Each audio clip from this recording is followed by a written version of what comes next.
Hey guys, welcome to my floor. I thought I would switch it up a little bit as opposed to sitting at my chair. Is it comfortable? We will find out. But today I have a little bit of a weekly update as to what I've been reading. I actually have been reading quite a lot. I feel like I've been reading a lot, but then when I look and see what I've been reading, it's not that much.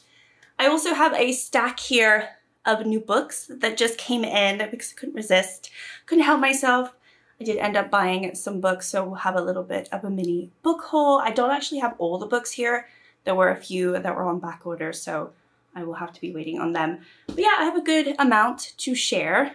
And so yeah. Okay, so where do I start? Okay, so the last video that I had read Fourth Wing, and I told you I really liked it. I actually gave it a 4-star, and I started reading Iron Flame, and I have finished Iron Flame. I gave Iron Flame a 3-star. I just kind of agreed with the consensus that it just wasn't as good as the first book. I did find myself getting kind of annoyed with how many times Xaden and Violet would argue. They were, I find them like very toxic. They're a very toxic relationship, and they're a very toxic couple, and they have the same arguments. And while that can be realistic in real life, couples do argue about the same thing over and over again. That's generally quite toxic behavior. And it's not that entertaining when you're reading a almost 700-page book. I mean, let's face it, this book was like over 600 pages. So I did listen to it on Audible as well though, so it was a little bit easier for me to get through. I did not buy the actual physical copies of these books. I'm glad that I didn't. I do want to read Onyx Storm though, which is the 3rd book that's coming out in January. I have to say, I did speak about this a little bit more in like a reading vlog that hopefully I will post at some point this year. Maybe it'll be the new year, who knows? I'm trying to read a 5-star and I still have yet to find one. But in that, I do kind of go into like more about how I feel about the book. But generally, I don't think I ship these two as a couple. I do think they're really toxic, and I don't think that they should end up together. Now, they probably will, but the fact that this has 5 books, I'm kind of thinking, I'm hoping that they don't end up together and we have a different romance. What I think, however, will happen is they do end up together, and those other books will probably be like a Sarah J. Maas spin-off where some of the side characters will get their little story. I'm sure Rhiannon will get her own little story because people tend to like her character, and there's a few other, like Riddick, people like that character too. So I'm assuming that those other books will have more of their relationships or whatever, their like history and whatnot. I hope not, because I generally don't find that very interesting when side characters start getting their own books, but that's just me. Anyway, so I listened to Iron Flame and I finished that this week. I also have 3 books here that I am kind of in the middle of, all 3 of them. And I actually have read a whole book as well. So we'll start with that one. Because I'm really into, audiobooks at the moment, I wanted to pick up another one because A, I'm working a lot, and B, I find it quite easy to listen to an audiobook and play a game on my tablet or my computer or whatnot. It's generally got me out of a reading slump. I felt like I was in a reading slump a few weeks ago, and I don't feel like I am in now, because if I want to read a physical book, I'm reading a physical book, but then if I don't feel like picking up a book, I can listen to it, and I'm finding some of these books to be generally easier to get through. So I noticed on Audible that you can, there's like, I have Audible Plus, I think, and I don't know if this is a new thing or not, but I just didn't generally realize that you actually could have this. And there's a bunch of books there that you get for free. You don't even have to pay for them with a credit or anything like that. So I was browsing. There's not too many, but there was A Touch of Darkness. And I noticed that the 4th book in that series is actually put up for the Goodreads Choice nominations. At the time that I'm filming this, I think the 1st round is over, but so I don't know if it made it actually to the 2nd round because I haven't checked today, but kind of somewhat aware of the book, but not truly. I knew it was Hades and Persephone. I mean, that's like what the series is called. It's like the chronicle, like the Chronicles of, no, it's the Chronicles. I don't know what it's called, but anyway, it's about Hades and Persephone. It's a retelling, Greek mythology retelling, and I don't know too much about the story, and I haven't read any other Greek mythology retellings, so this was my first one. And I thought it was going to be like a dark, smutty romance. it is more of it's a romantasy. There is like smut in it, but there's a lot more of the romantasy part of it, which I didn't really realize, because I don't know, I just wanted to like listen to something quick and easy and not have to think. Thankfully, it was one of those books that I really didn't have to think too much. And I do find that the writing was somewhat repetitive and the characters weren't 100% my favorites, but I generally liked this story and I really liked Hades. I think we're supposed to like Hades though, so that's a given. But I really liked him and I liked the interactions that he had with Persephone. And I thought it was fine. I can't compare it to other Greek mythology retellings. So if you have more that do it better, let me know, because maybe it's something that I'm into. But I generally really liked this book and I thought it was going to be a 5-star, but I gave it a 4-star because I didn't really like the ending. I thought the ending was a bit of a cop-out. I thought it just amounted to nothing really at the end. And I just found that really kind of dull and boring. And that there are 3 other books in the series, but I think I'm just going to leave this as a standalone because I don't have any interest in reading more about their relationship, because I feel like it's like the most fun that I have when reading romance or romantasy is the beginnings. Like, that's why I like slow burners. I like when it's slow and tantalizing and there's flirtations and everything like that. When they are eventually together, I kind of lose interest. I'm not gonna lie. So to me, there's 3 other books and they're all about that couple. I'm not interested. So I'm actually gonna end the series, basically like DNF the rest of the series, even though I liked this first book, because I was also looking at all of the comments, not trying to spoil myself, but I was looking at comments for the other books, and pretty much everyone who rated the first book high and also read the second or third book rated them lower than the first. And I feel like if it's gonna be worse than the first, what's the point, you know? And because I don't have any interest in reading more about this couple, then I don't really care. If the author had done more like of a series, like first we have Persephone and Hades, and then the second book would be about another couple, you know, like Zeus and whatnot or whatever, I think that would have been more interesting to me, because it could have stayed in the same world, but just been a completely different like character set. And that would have been more fun, but it didn't happen. And so whatever. But I read that book, I listened to it. I actually just finished it last night. I read it in less than 24 hours, so it was a little bit crazy of me. But it is Monday today as I'm filming this, so I've basically listened to it a weekend. Anyway, that was my weekend. But yeah, I actually really enjoyed it. There is quite a bit of smut. Like, I read like, I wouldn't say half or just under half, and I was like, there's no smut in this. Like, this is actually like a slow burn romantasy book. And then I got to the smut and it's like smut, smut, smut, smut. So there is a lot.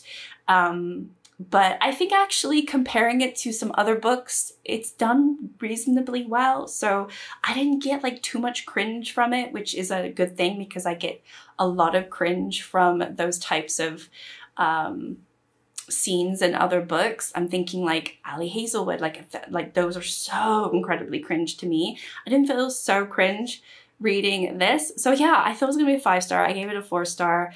I'm not ashamed to say that I liked that book. I actually really, really liked it. And it's a shame that it kind of, I don't know what it needed to be a 5-star. I think it just needed something different, something like dark and sinister, or something just different to happen at the end to intrigue me. But it happened, like, the ending was just too good. It was like too goody two shoes. Like, I don't know, it just, it was too much of a happy ending for me. Okay, next up, just on books that I'm currently reading.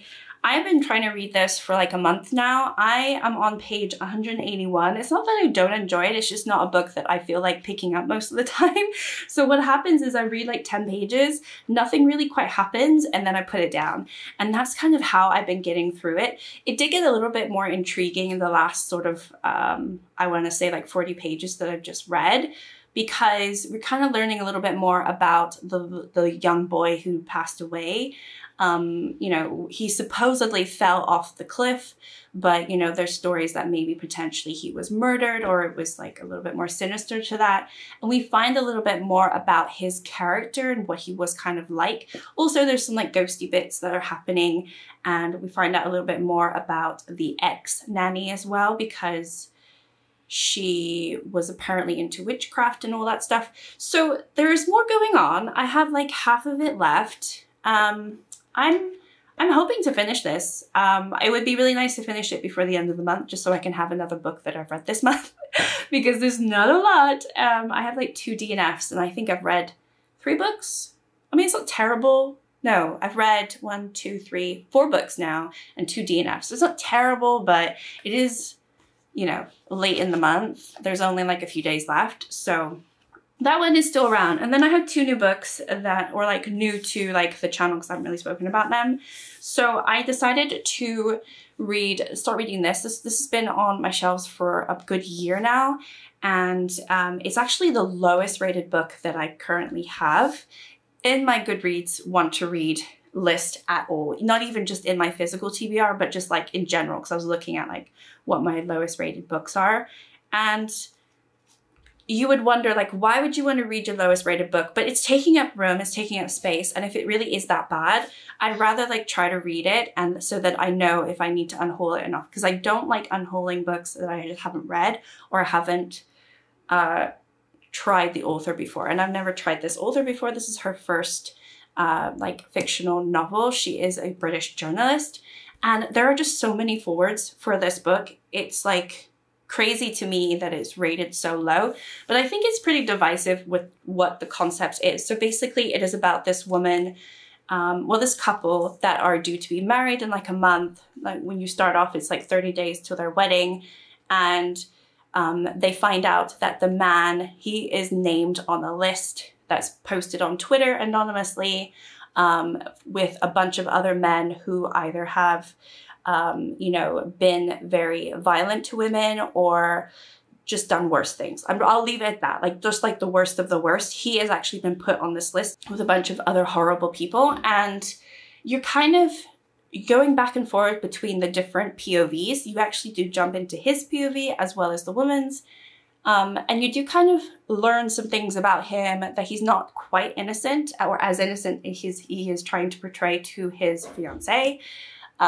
All the while, she's also a journalist, and she's been asked to report on this list, unbeknownst to her boss at the time that her fiancé is actually on the list. So it's like there's like this morality thing, like who is she supposed to believe? What is she supposed to do? Is she supposed to just take the, you know, the list as it is? Is it true? Is she supposed to believe in her fiancé? There's like this whole sort of concept of what are you supposed to do in this sort of situation, which is, I honestly would say, is a tough situation. I think what the book is trying to do is have an opinion about, you know, cancel culture and the Me Too movement and all that stuff. And I don't quite know what the ultimate message is yet, because it's a little confusing. So I'm on page 113. So I don't, you know, I have most of the book left, and I don't quite know where the book's gonna lie.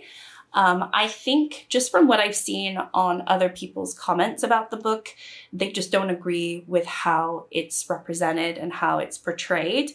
And maybe that's just, you know, a personal thing, but I think that's why it's rated so low. It's just most people kind of disagree with how the book goes.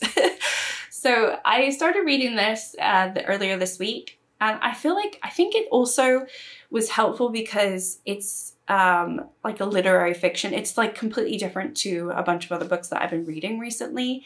And like I said, it's like the lowest rated book. I have a reason to try to see if I like it.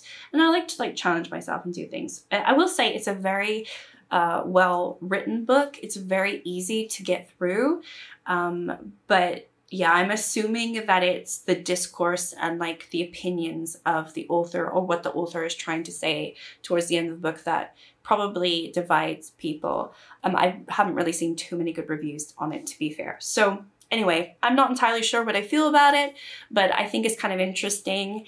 And So yeah, I'm in the middle of that one. Next up, we have The Dagger and the Flame by Catherine Doyle. This is a YA fantasy or romantasy. This one I have actually on my 5-star prediction list. I put a 5-star prediction list on my Goodreads because I just kind of went through all of my physical TBR and then what I actually have on my want to read list on Goodreads, which is I have like 600 books on there. So I kind of tried to go through and see what do I actually think I'm gonna like. And I think I could definitely whittle that list down quite a bit. But I did put a list together because there definitely are books, for whatever reason, I just think I'm going to like. And this was one of them. So I recently got this from Fairy Loot. I think this was in maybe September. And I started reading it and I'm on page 169. So, you know, I've done a decent amount. It's not a huge, long, massive tome. So it's good. It's a good, like, length book, I would say. It's also a really gorgeous copy and I'm actually really, really enjoying it. And I do think it could be a 5-star. It could be. So yeah, I only just started this, I think, Saturday. So I've not been reading it like full stop because obviously I was listening to A Touch of Darkness pretty much the whole weekend. But when I wasn't, I was reading this. So yeah, I actually really like it. So it's about these two groups of bodies of people in this like fantasy world, fantasy city called Phantom, and I think it's based off of Paris. I think it's just like, I think this is supposed to be the Eiffel Tower, and Phantom is a French word. So basically, it's about a young girl whose mother is I want to say it's not a drug, but in the sense of this world, you could call it a drug, but it's called shade, and the daggers use it and they ingest it to get these magical like powers and physical attributes, and they're able to kill people in like 10 heartbeats and stuff. And they're like ruthless, horrible assassins and villains and everything like that, which that's what he is. And then, and basically her mother created, like she produced the drug for a lot of these different organizations and groups of people. And she was assassinated at the beginning of the book. Then we have Seraphine, who obviously is the daughter, and she runs away. She goes to the Cloaks because her mother had told her she should go to the Cloaks at the beginning. And the Cloaks are like thieves, and they use the shade to weave into their clothing so that they can hide within the shadows. Like, it's all about hiding in the shadows. Even like the daggers can like hide in the shadows and stuff. It's all about shadows and light and dark and everything like that. It's a pretty cool concept. I'm not really explaining it to its fullest, but again, I also don't want to like give away too much. I probably have said too much anyway. It is enemies to lovers. At the moment, they absolutely despise each other. So it is definitely like a proper enemies to lovers. It's not like, oh, I hate you, but I like you. No, they're literally trying to kill each other. So I think that's kind of fun. There might be a love triangle because there definitely is another guy who's in the Cloaks area that I feel like there's some tension there between Seraphine and him. So it might be a little bit of a love triangle. This is a series, but obviously this is the first one of the series and I don't even know when the rest of the books are going to come out. But actually, I'm really enjoying it. I like YA fantasy. I think I've just realized that as long as they're done well. And so far, I don't dislike the female lead, and I usually always dislike the female protagonist. I always do. Like in all of the Sarah J Maas's, I've just never really liked them. I know, I'm sorry, even like Throne of Glass, which people love Aileen. I do not like her, but I'm not finding her annoying. So, and also we just found out that she has this special power, which is pretty cool. So anyway, been reading those. I feel like this could be a long video. Maybe I should do my book haul in another video. This is long. So I'll get through these relatively fast. I haven't read any of them and they just came in and I wanted to like put them away, but I wanted to talk about them first.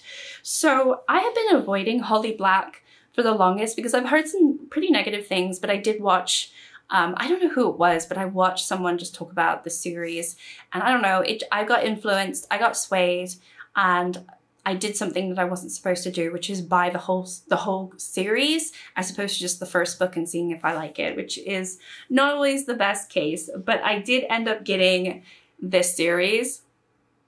So we've got The Cruel Prince, which is the first one. Then we've got The Wicked King, and then we've got The Queen of Nothing. I don't know if I'm gonna like them. I've never tried. I think this is YA though, so I'm thinking, well, maybe I will like it. But yeah, definitely like mixed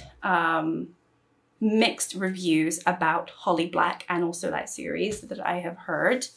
Then this one, however, I did end up getting the first book, even though I think there's like 4 books. And the 4th book, again, is on the Goodreads Choice Awards. My gosh, I cannot say. I don't know if it's still on there, like I said, because the first round has gone by.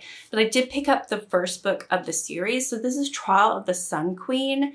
And I did see a recommendation that if you liked ACOTAR, you would like this. Which I generally did like ACOTAR. So I picked this one up to see if I like it. And then if I do, then obviously there's 3 more books that I can see if I like. But yeah, it also says this addictive TikTok sensation is perfect for fans of Sarah J. Maas, Fourth Wing, and The Hunger Games. So kind of, you know, I've never read The Hunger Games. I've never really been that interested, but I have seen the movies. I don't know, but... So I loved The Scarlet Alchemist, and I read that earlier this year, and this one just came out, which is the second one, The Blood Orchid. Typically I wouldn't want to buy a hardback, but the paperback's not out yet, and my first copy of The Scarlet Alchemist is a hardback because it came in through, I think, Illuminate or Fairyloot, I'm not entirely sure. So I am really excited. This was another one which potentially could be a 5-star like prediction of mine.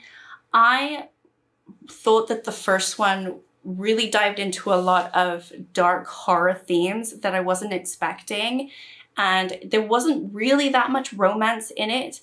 And to be fair, there was a lot of like necromancy and like bringing people back from the dead, and I love the themes about it. So if you haven't read The Scarlet Alchemist, I would generally recommend it. It's definitely one of my favorites for the year that I've read, and I really want to see where the story goes, because it kind of ends like the end of the story, something happens and you kind of need to know what's going to happen next. So it was pretty good.